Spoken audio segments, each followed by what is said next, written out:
In Matthew 28, Jesus said, "And teaching them to obey everything I have commanded you."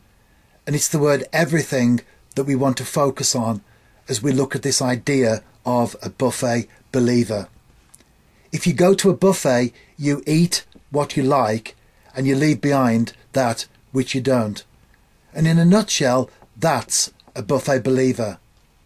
Jesus said, also in the same verse that we're looking at in this message, Jesus said, "I am with you always to the very end of the age." We can take that on board fully. We like it. We appreciate it. We want it. It suits us. But in Matthew 5, verse 44, for example, Jesus said, "Love your enemies and pray for those who persecute you." No thanks. I'll pass on that one. There are three things that I want to say about a buffet believer. First of all, the world revolves around a buffet believer. We look at the programme, for example. We see the names of the preachers coming up. And we see certain names and we think to ourselves, I'll give that Sunday a miss. Other names, we will definitely be there. We start to pick and choose with the programme.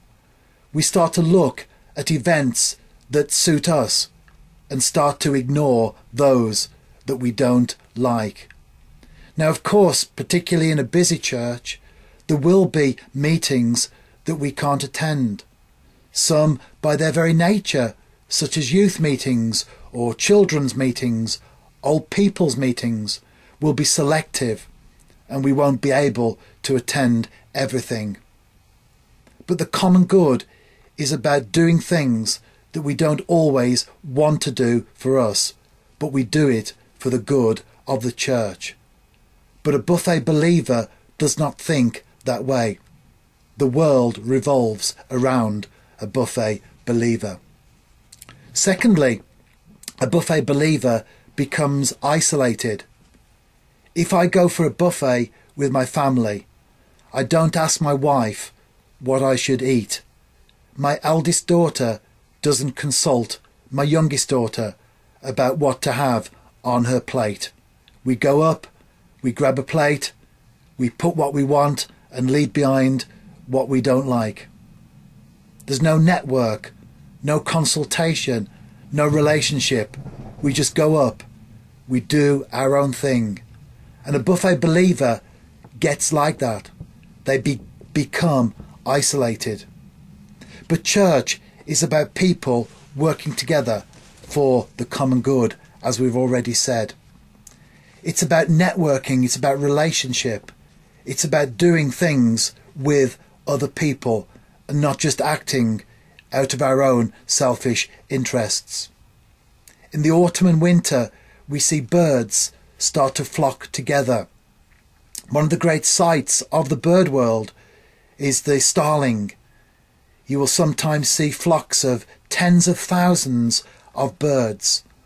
And the way they stick so closely together is a wonderful spectacle as you observe them in the sky. It reminds me of an old kaleidoscope, which perhaps some of the older people will remember. The younger ones may not. But in a kaleidoscope, you turned the handle, you turned the body of the kaleidoscope, and you saw all the pieces follow one another into a new pattern. And that's what starlings do. They are a close-knit flock of birds. On the other hand, you see long-tailed tits. They flock together, but they are a very loose flock of birds. And you can be by a hedgerow and you can hear them coming, and one will pass by. A couple of minutes later, two will pass. Minute later, another one will pass. A couple of minutes later, three will pass.